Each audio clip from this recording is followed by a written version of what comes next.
The following special presentation is being brought to you commercial-free as a public service of WLNS 6 News.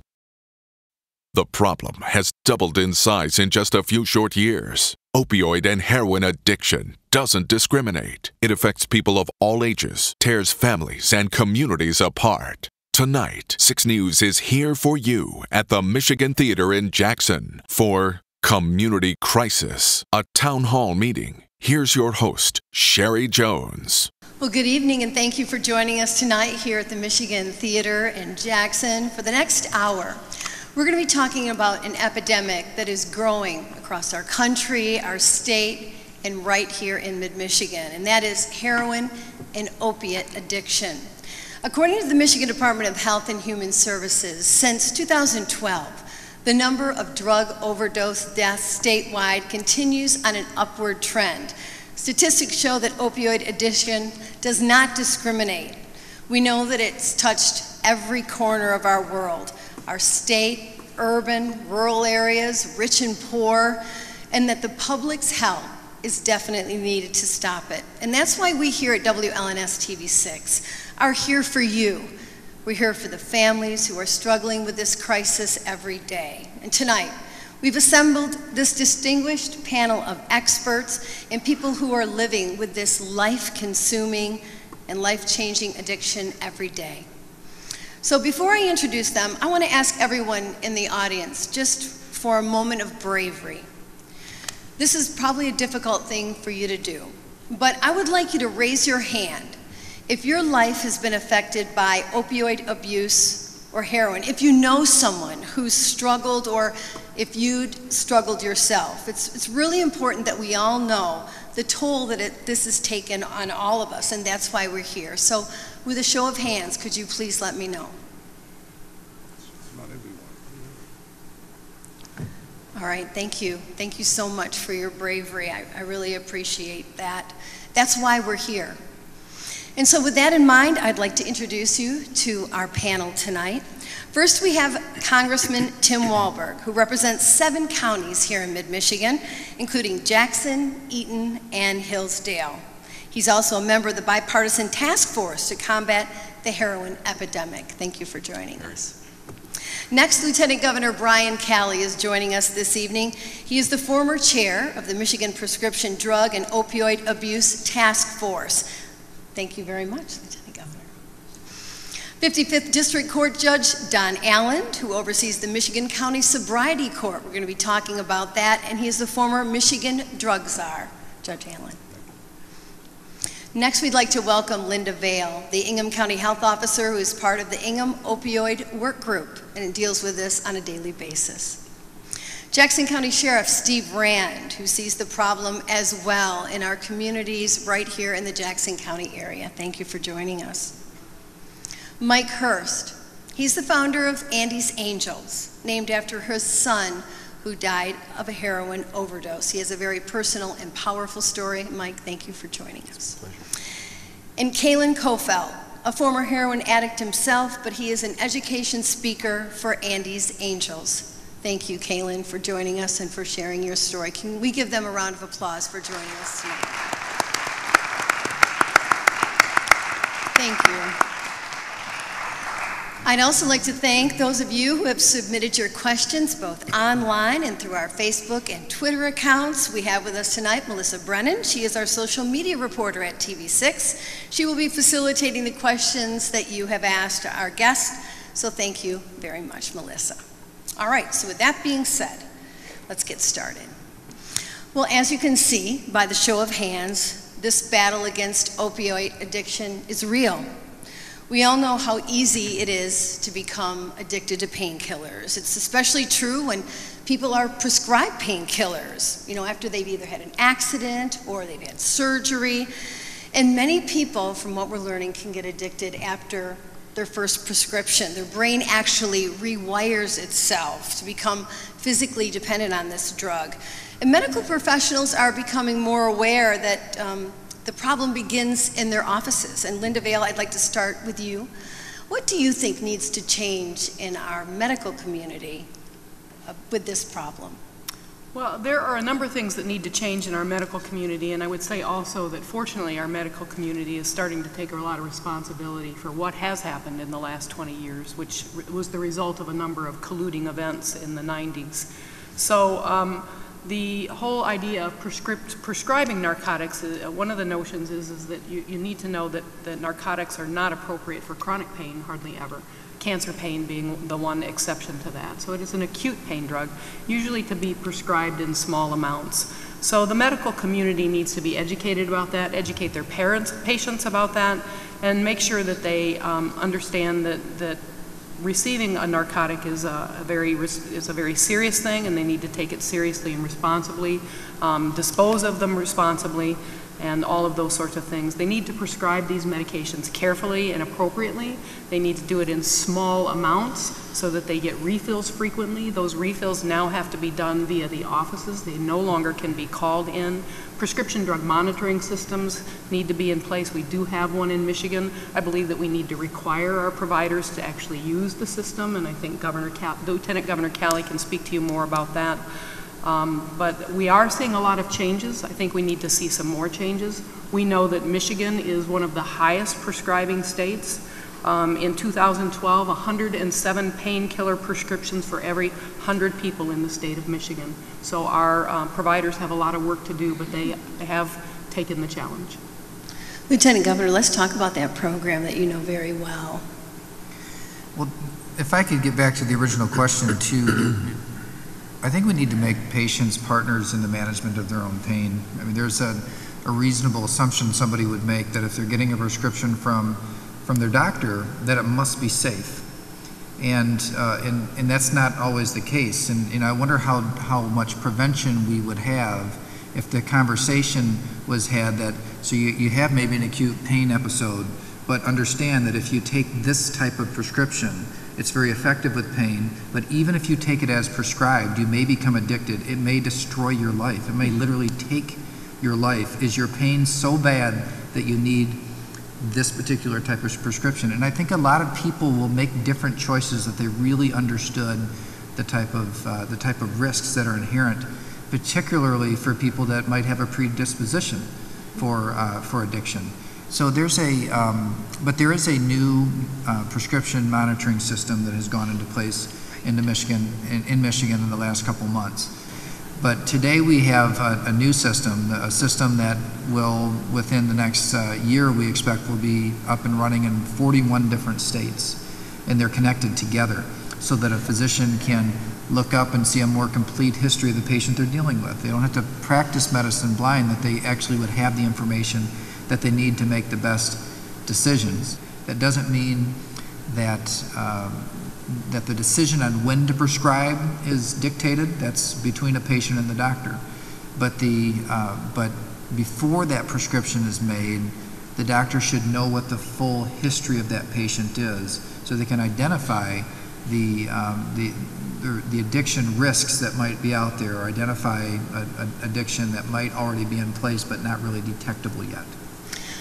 So we're talking about prescription drugs, but in 2014, a survey on drug abuse said that 50% of people who misused prescription painkillers actually got them from a friend or a relative for free. So really one way to combat the opioid abuse is to clean out your medicine cabinet, to get rid of all your pills. Last month, 20,000 pounds of pills were turned in right here in Michigan.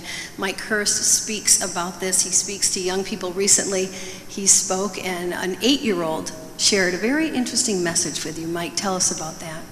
Well, I was speaking to a group of middle school students at a local middle school, and there were 6th, 7th, and 8th graders. And after I got done talking, one of the kids raised his hand. He said, Mr. Hurst, I have a question. I said, well, what's your question? He said, well, it's not really a question, but my grandfather's taken oxys. You know, that told me 2 things right off the bat. Number one, he's using a slang term for the drug Oxycontin. But the second thing it said to me was, you know, I thought, how many people sitting out there tonight, how many people out there watching tonight, when they were in 8th grade, had any idea what kind of medication their grandfather, grandmother was taking at that time? I'm guessing not one. Well, they know now. They know exactly what they're looking for. I talk to 6th, 7th, and 8th graders all the time. I'm amazed how much they know. Yeah, we can't overemphasize the importance of proper disposal of these medications. There was a PBS documentary that aired, I think, a couple of years ago, and I remember being kind of amazed by that when I was watching the story of basically a middle-aged, probably suburban housewife who had gotten addicted after being prescribed, eventually became a dealer of heroin, but tells the story of her progression from being legally prescribed to then seeking medications in these various ways, including going to real estate open houses to get drugs out of people's medicine cabinets. And even inside households, that there's this place where, you know, us parents can get lulled into this place of saying, you know, we got good kids though. They would never do that. And the risk for our kids is just so great. So no matter how good, you could have kids that are on the honor roll and kids that follow all the rules and do great and are really respectful, and you know, and by the way, you know, hang out with my son if you have kids like that, please. But but that doesn't mean that they can't get hooked on drugs. Those good kids are experimenters. And I'm almost hesitant to say this, but I think it's true, that most kids believe that they're invincible, that nothing is going to happen to them because nothing bad has ever happened to them. And so when they combine these sorts of forces, it's just a perfect storm for something horrible to happen. I was watching one documentary and they said, trust us, if we could go back, we would say it's cool to say no.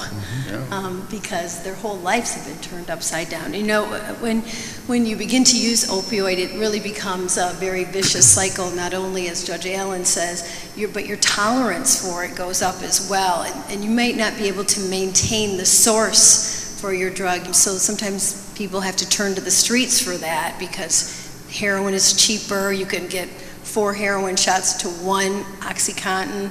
But that heroin is more risky behavior, and we have a very talented athlete in our midst tonight who was injured, who was prescribed OxyContin. And Kaylin, why don't you share your story with us for our viewers and for the people here? And we just want to say thank you. We know that you're in your fight of your life every single day, and we appreciate you coming here tonight and sharing your story with us to help educate us. Thank you very much. You know, I like to say that my story, as you've heard tonight, is not a unique one. And what I mean by that is that the majority of the heroin addiction and the opiate addiction begins through, you know, the medicine cabinet and through these doctor-prescribed narcotics, you know, and that's exactly what happened to me. I played sports, I went to school, I excelled in both. You know, I was prescribed a pill from a doctor, and I trust that doctor. You know, when I go to the doctor, I trust him that he's going to nurse me back to my health. And, you know, what ultimately happened was, you know, these pills did a number on me. You know, that's all I can really say is that, you know, I developed in the recovery community, we term it a phenomenon of craving. Taking it as prescribed, like I was told, I became addicted. And that phenomenon of craving developed, and it was stronger, so I would begin to seek out this drug. You know, so it's a drug-seeking behavior. The medicine cabinets, friends, you know, colleague, you know, school, kids in the sports that I played with, you know, these are the kids that I look to get these drugs for exactly how it's been talked about tonight, you know, from a parent's medicine cabinet, a grandparent's medicine cabinet, so-and-so across town, you know, is selling these. And it's out there right now, you know, and what it became for me was far greater than I ever intended it to be. You know, I never woke up and said, today I think I'm gonna become a heroin addict. I have never met anybody who's ever said that. And ultimately that's the road that this took me down. You know, now it is an everyday battle, and fortunately for myself, I've had a lot of great support. I have a huge support network, friends, family, you know, the people I work with on a daily basis. You know, these people care about me. They care about this community, and we're here to help. I've also heard recovering addicts and addicts say that they continue to take it because they want to stay well. Like they wake up and take it in the morning because they want to stay well. So your mindset changes. They don't feel like they're addicts. They feel like they're taking their medicine to stay well. It absolutely becomes like that. You know, it's a maintenance ordeal. You know, I had to use these drugs to maintain, you know, an image socially. I had to take these drugs to maintain my wellness. I was terribly, terribly sick without these drugs. There are a couple of things actually that are going on. One of them is called Chasing the Dragon, and Chasing the Dragon is a phenomenon where basically the person that is using actually, the first time or two that they take the drug, and I had a defendant actually explain it to me. He said, when I took the opiate, it was like I talked to God. It was like the most incredible sensation that you could ever hope to experience overtook him when he took that drug. And then the thing about it is that tolerance develops really quickly, and then what happens is what you're actually alluding to, and that's when the person becomes dope sick, that they get to a point very rapidly where they no longer are doing it to get high, they're doing it to keep from withdrawing. Yes. That's what happens. They start to become dope sick. And it really is like a severe case of the flu, where you have chills and diarrhea and you're vomiting and all of these really sort of horrendous things are happening to you. I'd like to add to that. Actually what it is you know, the three things you need to survive in life are food, water, and dopamine. Mm-hmm. Dopamine's the key ingredient here. Without dopamine, you're not motivated to do anything. You're not even motivated to eat that great Thanksgiving dinner. You wouldn't eat, you wouldn't drink without dopamine. Just think of this water right here, a odorless, tasteless item here. Well, you know, you need water to survive, so when you take a drink of water, you get a small release of dopamine. Your brain remembers that. The same thing is happening with this drug. So if I took this water away from somebody, took it away from Kalen for 3 days, you know what he'd do for that water? He'd do about anything. And the same thing happens when you take an opiate. The same thing's going on with the opiates. You're craving that opiate, so because your brain knows you'll get a release of dopamine and get back up to the normal level. And when they look at that MRI, they'll see all the activities going on in the back of the brain. You go to the frontal part of the brain, that's the prefrontal cortex. That's where all your good decision making takes place. You know, common sense, logic. You know, sitting up here right now, if I, you know, I'm going to see my probation officer today, I better not use because he's going to drug test me and I'm going to go to jail. Well, we'd all say that's exactly what we'd do. In their case, it's that part of the brain shuts right off, and if you look at an MRI, you'll see that there's actually no activity going on in that part of the brain at that point. The same thing if you know, you hear about people out in the ocean for a long time and they're out of water, and everybody knows if you drink the salt water you're going to die. Well, they drink the salt water. It just overrides everything. The failure rate is unbelievable. It is unacceptable, as a matter of fact. You know, about 90% of a failure rate here.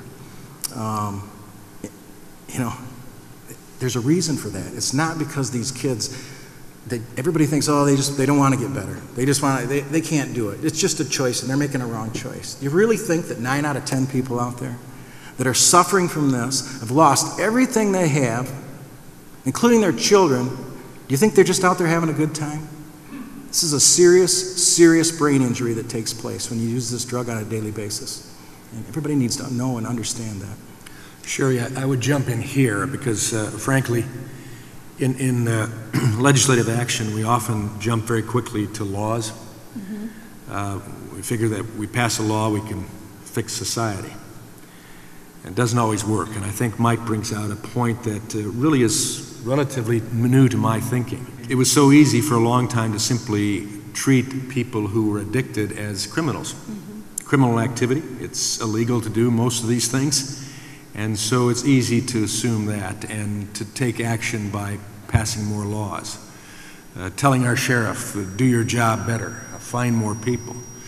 But I think one thing that as we've been putting more attention to it in Congress and how to work with our local communities and our states, work with our healthcare entities.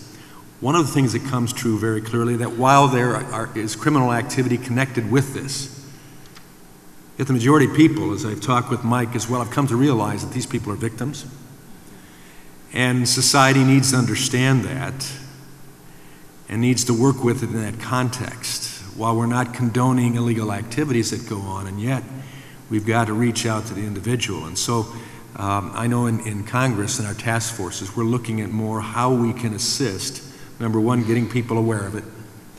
Law enforcement, educational community, religious community, individual families, discussing what this looks like and who it affects and what are some of the indicators and how we can assist in taking away some of the challenges that we sometimes put. And that includes looking at the medical field and saying, maybe we ought to do away with, to some degree, that little poster that has smiley faces and excruciating face for pain, and judge the care that we give in the hospital as that being one of the key indicators.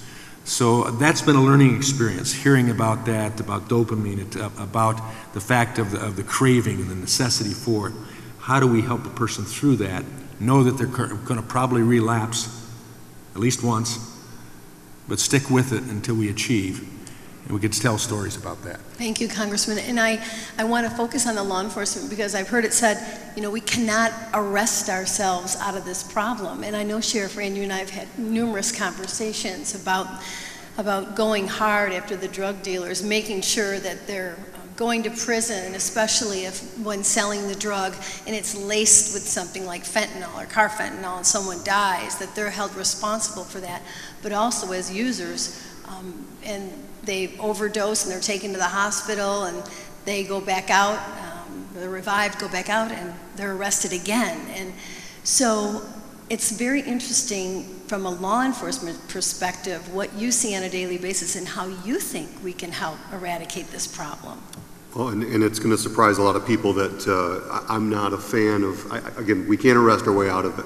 I don't believe in punishing the people that are addicted to this. I think it's an illness. It took Mike Hurst really bringing that to my attention and all the great work that he's done. I think it's going to just take a multifaceted approach where we get the medical community on board. The Congress is already on board. The state of Michigan, all levels of government in the state of Michigan that I'm aware of are on board to try to resolve this problem. But the other issue I have, and I say I can't arrest my way out of it for two reasons. One, I don't think it's the right thing to do, but two, my jail is already full. I have 2 jails now, and they're both near capacity, largely due to the problem with heroin and all the related crimes that occur as a result, the thefts, the larcenies, the break-ins, the violent crimes that we're seeing, and I'm near capacity. Judge Allen is part of the Ingham County Sobriety Court. Yes. And one thing that's been doing, and he's been doing a terrific job with, is making sure that there are alternatives really to going to jail and to saying, we support you in trying to become clean and sober. And this court has had great success, Judge Allen. I don't want to pat myself on the back. Well, you can. We've done well, but I think one of the reasons that we've done well is because we kind of force the addict's hand into them saying to themselves, okay, now you've been arrested for X number of times, so when are things going to change? When I'm talking to a defendant and I'm about to sentence them, what I'm looking for is a moment of what I call clarity. A moment of clarity where I can say to that person, where I can look them in the eye and they can look me in the eye and they can say, this is not working. The very basic definition of insanity is continuing to do the same thing over and over again and expecting a different result. And so when you have an opportunity as a judge or as a person in the criminal justice field to actually have a conversation with a person and say, your life isn't working, what are you going to do about it to change this paradigm that you find yourself in? I think sometimes law enforcement actually has an opportunity to actually help the person come to grips with the gravity of their situation and to say to them, you need to change what it is that you're doing because obviously it's not working. And for the person that actually looks at me and says, well, Judge, you know what? I'm sick and tired of being sick and tired of being sick and tired of being sick and tired.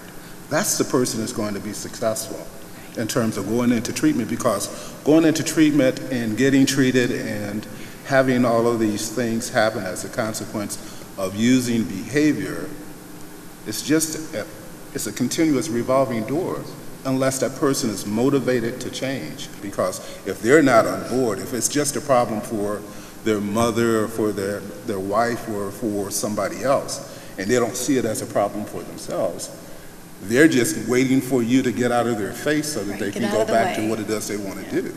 But if that person actually has that moment of clarity that the criminal justice system oftentimes can provide for them, because nobody actually wants to go to your nice jail. Hopefully. If they want to go to jail, then that's a problem, but hopefully they don't want to go to jail.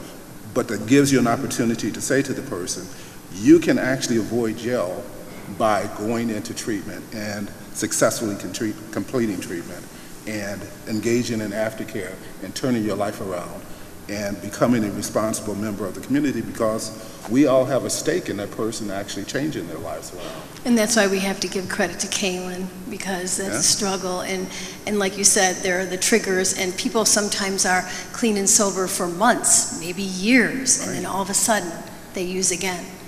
And so, Kaylin, you want to speak to that? Like how hard that is for you? I couldn't explain how hard it was at that time. I mean, it was that survival. I had to have it.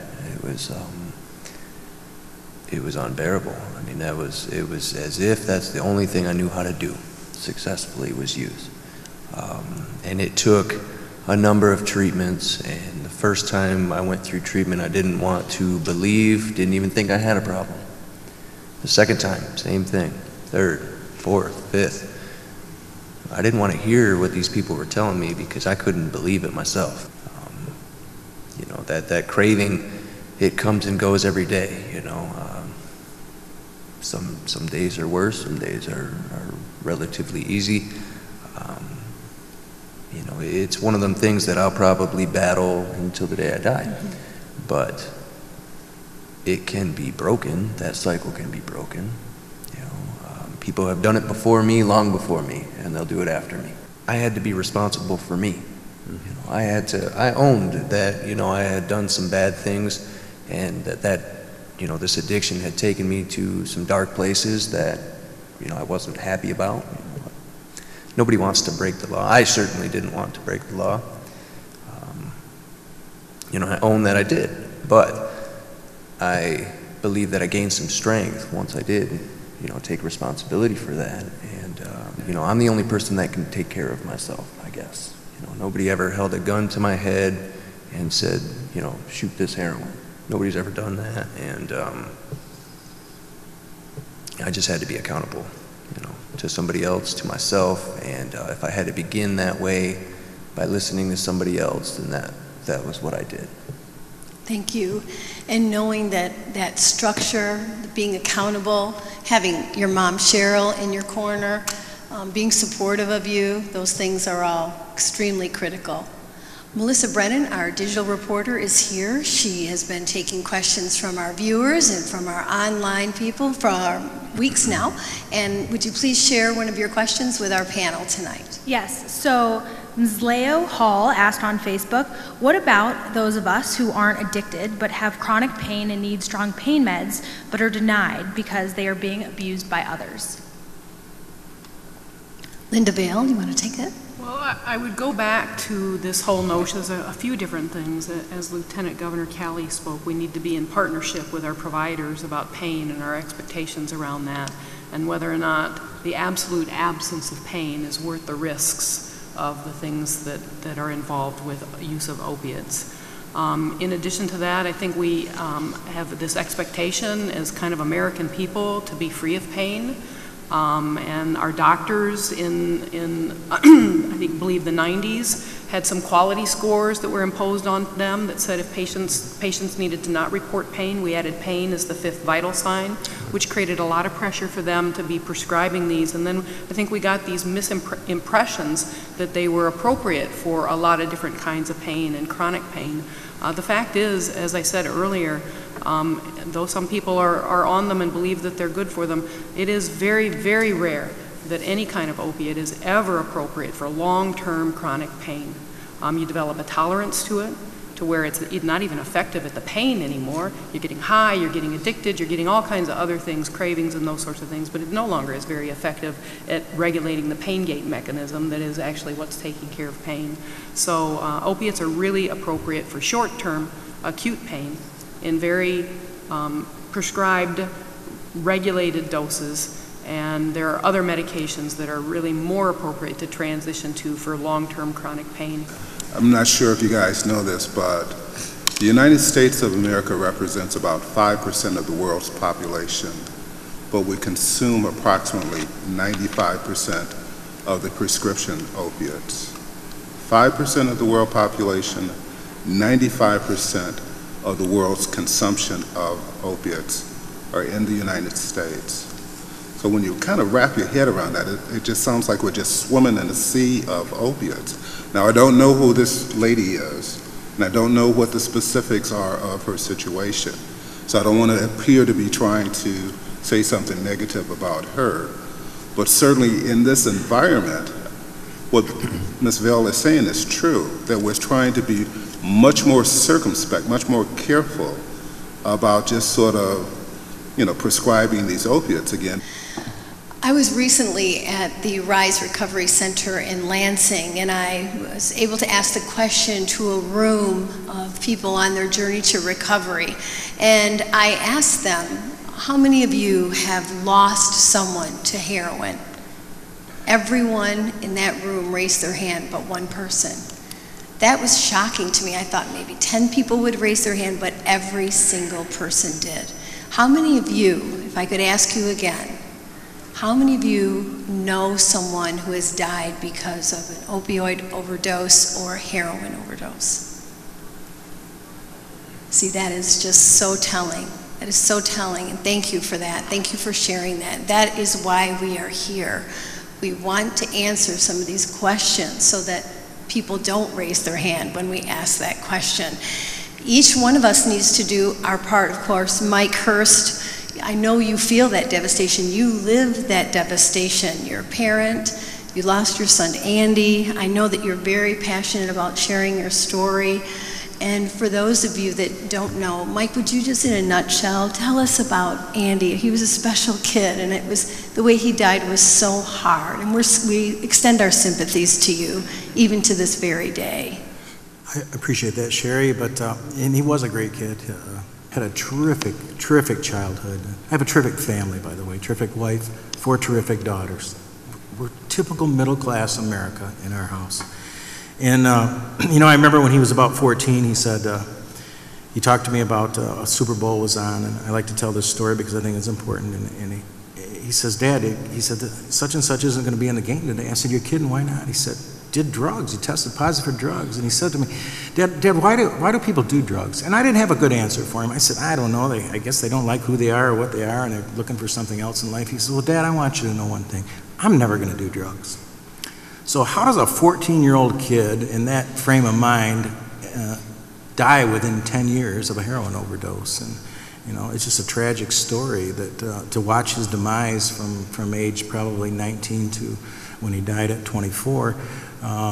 Everything in the world going for him. I suffered through 3 overdoses. You get that phone call, your son's not breathing and unresponsive. Those are horrible things to hear. And I remember, and I think this is really important for parents to understand. We've been talking about prescription drugs and we've been talking about heroin. But you have to understand, there is no difference between these things. And and the point I'm trying to make here, when he came to me and he told me something was wrong, I actually quizzed him about it, and I said, something's not right. He said, I do have a drug problem. I said, you're kidding? Well, what's going on? He said, I'm hooked on OxyContin. I'm hooked on prescription drugs, Dad. Well, actually, he was hooked on heroin. He told me later, he said, actually, I was using heroin, Dad, but he said, how could I possibly say that word? How could I possibly look you in the eye and say I was using heroin? So we got to get over that fact. I mean, that idea that prescription opiates and heroin are 2 different things, and as a parent, that was something that I should have known that I didn't know, because I looked him in the eye and I said, Well, I'm glad it's just prescription drugs. I was worried you were using that heroin I've been hearing about, you know. That, if I would have heard the word heroin, that would have sounded a huge alarm, you know. But so what you have to understand is there's no difference between those items. And the kids will tell you all the time, when I talk to them, they tell me constantly that, yes, I tell my parents that it was prescription drugs, but I was actually had already moved to heroin. But how can I possibly tell them that? And so you need to know that. And that kid, you know, he tried to get off. He tried so hard. I've never talked to one kid who and I've talked to hundreds of them, I've never talked to one that didn't want to get off this. So when you think in your mind that, Jesus, they're out there just having a good time, they must not want to get better, I'm going to tell you right now, that's not true at all. And he tried everything. He hated the drug dealers, and most of them do. They hate the drug dealers, they hate the drug, they end up hating their own life because of what they become. Because this drug will suck everything out of you. Suck your self-worth, self-esteem, suck the motivation, and it'll make you feel like nothing. You will become its slave. And he got to that point, and after 3 overdoses, 3 stints in a rehab facility, which I thought that'll certainly cure him, going to a rehab facility for a 2-week stay, a 3-week stay, a month stay. You have to understand, it takes a minimum of 6 months for the brain to start to heal, for those nerve cells that create dopamine to actually start getting better. I didn't know that, and they come, all the kids, if you look at the rates, if you want to look at the relapse rates, you send somebody to a 2-week stay at a rehab facility, you know, about 80% of them relapse within the first couple days out of there. You know, go to the best one you want. Go to the Palm Springs one. Spend all the money in the world on it. It's not about the money. It's not about the place. It's about the time it takes for the brain to heal, and I did not know that. And his last, just before his death, he went to jail. You know, he violated probation, tested positive. And matter of fact, when I was talking earlier about knowing to take a drug test and you're going to go to jail, that actually happened to him. He, you know, the day that he had to go see his probation officer use, and I said to him, I said, why would you use on a day you're going to see your probation officer? What you have to understand, they have to use every day just to get even. Every 12 to 24 hours, they're going to get sick. You don't take a day off from this drug. That's impossible to do. And so he tested positive, went to jail, and man, he got out of jail, and I remember picking him up that day. And, you know, he says, I said, what are you going to do next? And he says, well, Dad, I tell you what, that's the most horrible experience I've ever had. And I'll never go back to that again. I said, I never want to go to jail. I'll never go back to that drug. You know, it took everything I had, and, you know, this is not going to happen. So I let a couple weeks go by, and he did pretty good. And I saw him one afternoon, and he says, about noon, and I said, how's it going today, Andy? He says, not good, Dad. I said, what's wrong? He says, man, really, really, really depressed. And I said, well, I tell you what, I'll come back at 3:30 and we'll go do something fun. He said, Dad, you don't understand. He said, you know, there's nothing I could do today that would be fun. You know, this all goes back to your dopamine level being very low.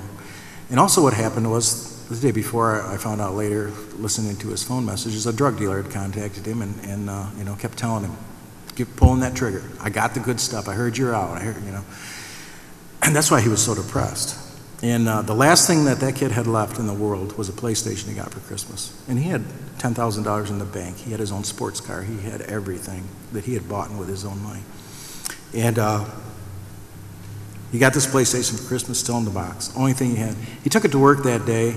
The drug dealer showed up at the job site, picked up the PlayStation, and brought back his last dose of heroin. He walked into an outhouse at 40 minutes before I was supposed to pick him up, and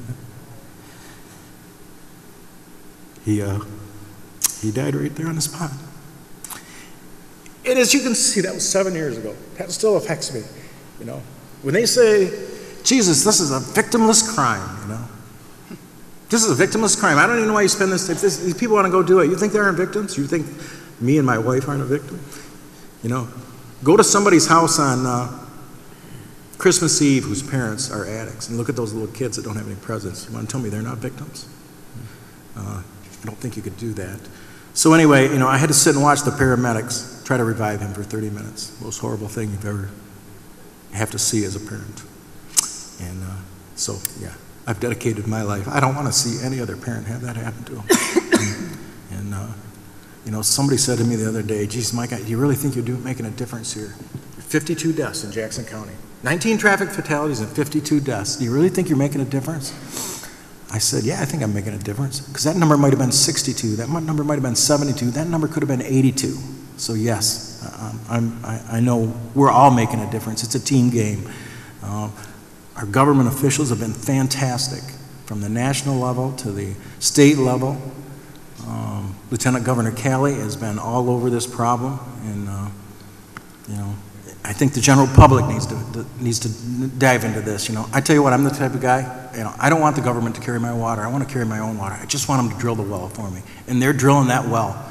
And as a general public, you need to get engaged in this. You need to do your part. You know, my favorite saying is to look the other way is to give permission, and too much of that is going on. You give safe harbor for the drug dealer down the street.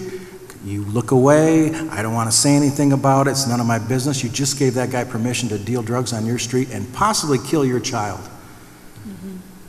So, you know, I think the general public needs to get in this game. They need to stand up and fight like the true patriotic Americans we are. We've never backed down from a huge fight, and this is one of the biggest ones we've ever seen. You know, we're outmanned by the drug dealers, we're outgunned by the cartels, and we're outfinanced by the pharmaceutical companies. But I can tell you right now, we're going to beat this thing. There's nothing more satisfying for me to go against some big odds and make the victory really sweet, and I think that's what we'll do. Thank you. Thank you, Mike, very much. Thank you.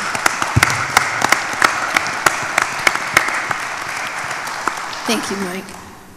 I would be remiss if I didn't provide the opportunity for our audience to, we have a few minutes left, maybe to ask a couple questions, something that's been laid on your mind or your heart that you would like to approach the microphone. Hi, my name is Harold, and I run a Facebook group here in Jackson County. And I was just wondering, I went to the symposium in December out at the college and stuff, and I talked to a couple of the people there and stuff about trying to figure out where the long-term you know, care providers, where we're coming on the situation on that. Are we having any kind of local long-term care going to be brought into the county or anything? Or are we still talking about Ann Arbor and all that still? I can answer that. You know, that's one of my goals. We just had a big fundraiser a few weeks ago, and that's one of our major goals, to bring something to this community that's going to really help the kids here. You know, we'll probably start out small, but there are big plans, and I think Lieutenant Governor Calley can probably address this a little better on really what's going on at a state level. My thought process all along here is to get private sector money and pool it with public sector money and really come out with something special. I would want to open the discussion a little bit beyond the idea of inpatient treatment centers and talk a little bit more about medically assisted treatment, things like Vivitrol, for example. That can help a person to recover and get into a place where they can, where the biology is being dealt with in a way that gives them a much better chance of success. You need specialists, of course, in these types of areas, but having the longer term care, I think, is the most important part, even more important than having inpatient care. Sherry, if I could jump in on that from the aspect of how that can be assisted. It happens best at the local and state level. There has to be that support base. There has to be some parameters, some distances at times in order to have that safe setting. But the 21st Century Cures Act that we passed last term in Congress, already Michigan has been slated for about $16 million in the first round of grants that will go to help assist in fighting the opioid heroin abuse epidemic. With another act that we passed last term, CARA, the Comprehensive Addiction and Recovery Act, we put $781 million toward fighting the opioid epidemic and to develop recovery programs and assist recovery programs to be put in place in communities. My name is Sarah, and I am actually from Jackson County too. And that was a great segue into my question. So this is for Congressman Walberg and Lieutenant Governor Calley. With CARA being passed and the money that's coming into the state, I'm just wondering what is being done at the legislative level with those funds to boost prevention efforts, because we know obviously you guys have all done a very well, a great job with the treatment side and the recovery side, but what are we doing on the opposite end? And by prevention, I mean like delaying the onset of anybody even using from the beginning. Well, the CARA dollars are specifically meant to empower states and local communities with resources to fight, first of all, the incursion of the drugs in the community, give law enforcement dollars, but also recovery dollars. It deals with finding better cures, better methods in fighting the epidemic, but making sure that, again, it is attached to the local issue, dealing with the people that are actually facing it on the ground. There's so many different aspects to the overall plan, very comprehensive, from prevention all the way through to treatment and some law enforcement efforts as well. One of the areas is when it comes to medically assisted treatment, I talked about even integrating that into our court system. But medical education is another part that the task force recommended some changes to. And so we have medical boards or professional boards that are established within our state that help the professions develop better practices or best practices. And clearly this is an area that is ripe for it. There's no silver bullet to it, but there are a lot of different aspects to recovery overall for our communities and our society. Thank you. Next. Yes, my name is Darrell Payne. I'm not politically correct. They call me 5-0 and the big dog. I deal with it every day in my neighborhood. Mm-hmm. I know 3 heroin houses right down the street. I've had in the last week 2 people, one on Mansion in Jackson, the other one on Euclid in Jackson, OD. Mm-hmm. We've had OD on Kent and Mansion, okay? What are they gonna do with the $16 million they got? Because nobody comes in the area. I call up, and when they get there, they tell me, they say, well, where are they? They're not gonna wait for you. But the thing that I'm saying is we pass all these laws, all this legislation, where's the practical application? Sheriff Rand. The practical application, it's going to be a community-wide effort. It's not, I've said it before, it's not going to be law enforcement that solves this problem. This problem is way too big for law enforcement. We can't arrest everyone, we can't lock them all up. It's not going to happen that way. It's going to take education, it's going to take the medical community, it's going to take the pharmaceutical community, all these people here. I'm not saying it's not my problem. We're dealing with the problem as best we can. We carry Narcan in the cars to try to bring some of these folks back, so people like Kalen Kofelt and if we had at the time, Andy Hurst would survive and have another day and another opportunity at life. It's not going to be solely a law enforcement problem. It just isn't. It takes people like you. It takes people like everybody in the audience here that are willing to step up and say something, and I understand your frustration. Believe me, in law enforcement, we're equally frustrated because we see it every day. We go to the same houses, we revive the same people, and it's very difficult, and it is frustrating. But it's going to take time. I know it's going to take time, and it's going to take everybody's effort. Thank you for the opportunity to be here tonight, and I just want to say we commend you all for your efforts and your commitment to making our state a better and a safer place in fighting against this crazy epidemic. I created a program called the Lazarus Project.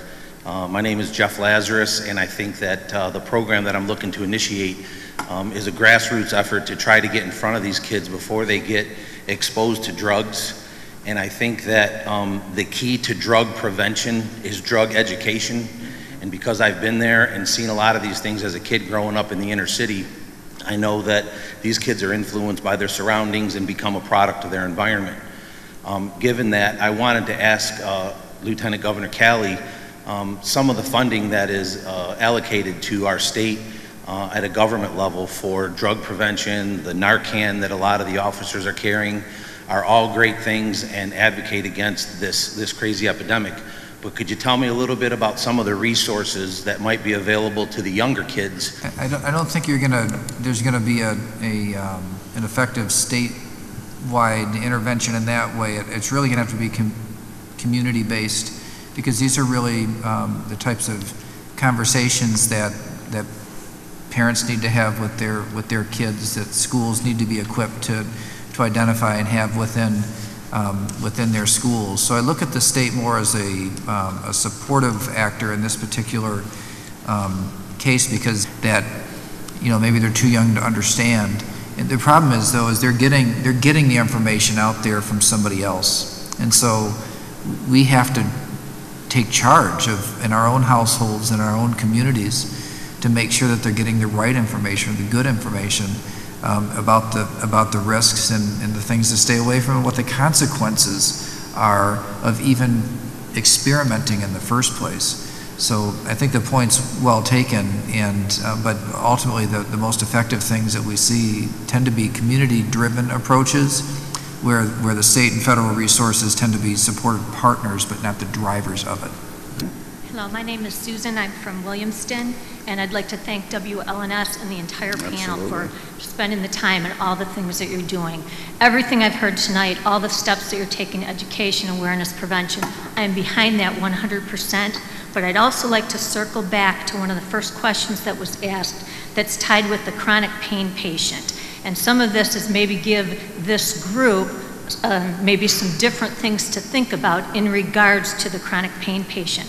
There were comments made that opiates are not effective for chronic pain patients, it's just for acute, and I would respectfully disagree with that comment. And I'll share a little information and story for you to help you understand where I'm coming from.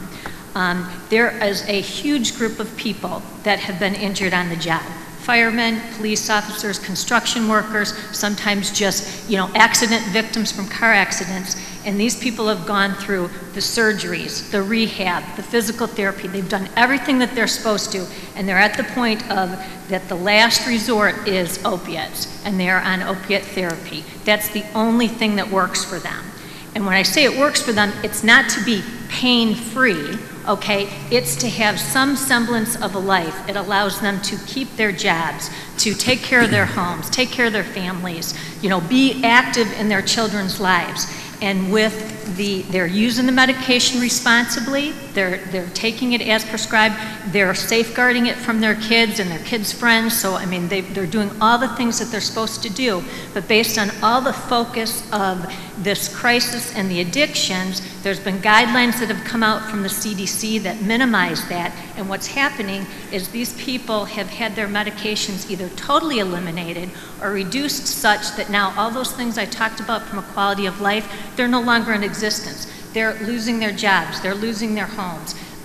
Worst case scenario, some of them are committing suicide. They see no way out. These people are patients and they're trying to get legitimate scripts filled, and they feel like they're criminals, and that's just not right. So I asked this group to really think about it and bring people in that are from the chronic pain community, right? Talk to them so the efforts that you're doing for all this prevention isn't going to hurt this other group of people, because right now it is hurting them. All right. So thank you for your comments and concerns, and I'm sure that they will definitely take this under advisement. Well, thank you all so much for being here with us tonight in the audience and our distinguished panel.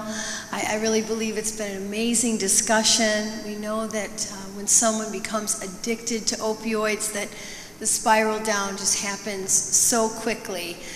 And we hope that we've provided you with some resources, information that you can talk to your family, to your children, to about others in your community about what can be done. We also have resources for you at WLNS.com. You know how you can get in touch with your legislators at all the different levels, and your law enforcement officials, your judges, your health providers, and of course I know that Mike and Kayla would be more than happy to speak with you. So this action that you'll be seeing tonight is happening both at the local level, the state level, the national level, to put an end to this epidemic. There is hope. There really is hope. So if you know of someone that is using or thinking about using, I hope that you talk to them. I hope that by saying something to them, it might just save a life. And that's really what we hope to do here tonight. So on behalf of everyone at WLNS TV6, and for my distinguished panel of guests, thank you very much for joining us tonight. Community Crisis, a town hall meeting, has been an exclusive presentation of WLNS 6 News.